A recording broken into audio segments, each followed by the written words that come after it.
heshima ya mwanamke imebebwa na vitu hivi vinne. Kama wewe ni mwanamke, unatakiwa ujue hivi vitu na ujitahidi uvipate hivi vitu.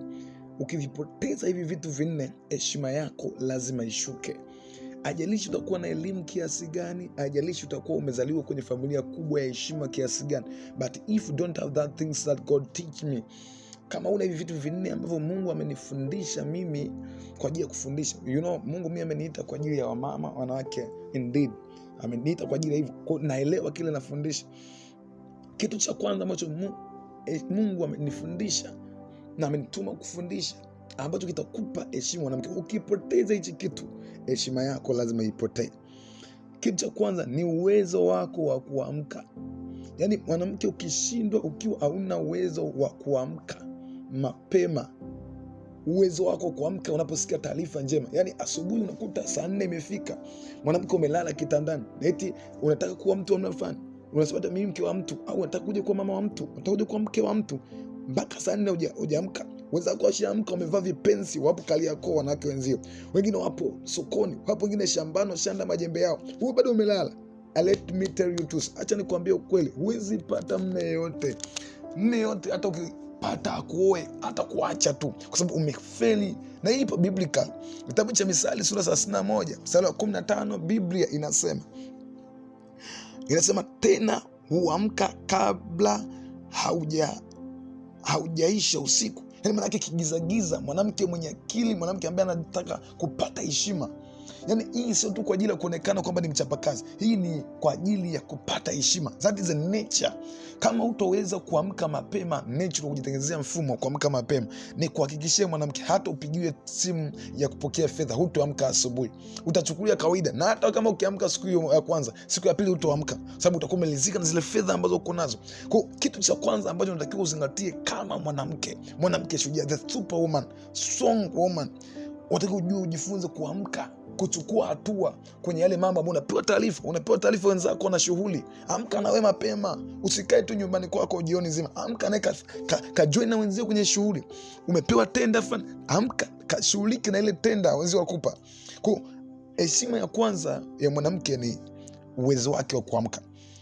Kitu cha pili ambacho kinampa heshima ya mwanamke, na naomba mtu wote anasikia kuanzia sasa, Mungu ampe neema kuanza kuamka. Kama ulikuwa umelala, anza kuamka. Hata kama baba yako, kaka yako ni mfanyakazi mzuri, ni mkubwa, ana fedha, sikiza kuambie, fedha za ndugu zako sio za kwako. Na usipigie hesabu hela leo ndani ya mkono wa mtu. Leo nataka kufundisha hichi kitu cha msingi. Heshima yako itakuja siku utapoanza kuamka. Kuamka mapema na kuamka, nimesema kuamka unaona mbili, kuamka mapema asubuhi na kuamka pale unaposikia jambo jema kwa ajili ya maongezeko yako na maendeleo yako. Kitu cha pili kinachompa heshima mwanamke ni kuolewa au kuwa na ndoa yake. Kati kitu kinampa huzuni mwanamke na kushusha heshima yake ni kukosa mahusiano. Na niko mahali hapa natamani katika jina la Yesu, kitu chochote ambacho iwe adui amefunga maisha yako usipate ndoa, na kitamka katika jina la Yesu, adui akaachie. Na mwaka huu 2026 uwe ni mwaka wako wa mema yako ya ndoa yako. Adui asipate nafasi, na kama kuna madhabahu yoyote, natamka katika Yesu ikavunjike, ikaharibike, isipate nafasi kuendelea kufunga maisha yako. Na unaweza kupiga simu tukapata muda nikasikia nikakutabiria vile Mungu anaongoza, ili tupate kuomba na kuona matokeo juu ya kile kitu ambacho Mungu anakusudia juu yako. Lakini kitu cha pili ambacho kinampa heshima mwanamke ni kuolewa, kuwa na ndoa yake. Kitu cha tatu ambacho kinampa heshima mwanamke ni kuwa na uwezo wa kupata kipato cha kuchangia au kusaidia familia yake. Yaani ukitaka mwanamke upate heshima, hakikisha watoto wako uko na kiasi cha kujali mambo yao. Usizoe kila kitu unaambiwa mama daftari, unasema kama baba yake. Mwambie mama kitu fulani, kwamba unashusha heshima yako kwao. Lakini pia wakati mwingine ndugu atahitaji fedha. Wakati mwingine wewe mwenyewe utakuwa na project zako kwa ajili ya kufanya mashughuli zako. Hata kama ni genge, hata kama ni biashara, hata kama ni huduma, lakini you need to have your own financiality sector. Unahitaji uwe na sehemu yako ya kiuchumi. Kwa hiyo kitu cha tatu kinachompa heshima mwanamke ni mapato anayoweza kujiingiza yeye mwenyewe. Kitu cha nne na cha mwisho ambacho kinampa heshima mwanamke ni uchaji wa Mungu, jinsi gani namjua Mungu. Uwe kwenye dini yoyote, kiasi chako cha kumheshimu Mungu na kumjua Mungu kinabeba uwezo wa heshima yako. Ukiwa na uwezo mkubwa wa kumcha Mungu, kumjua Mungu, nikuhakikishie utapata heshima na ukombozi duniani na mbinguni.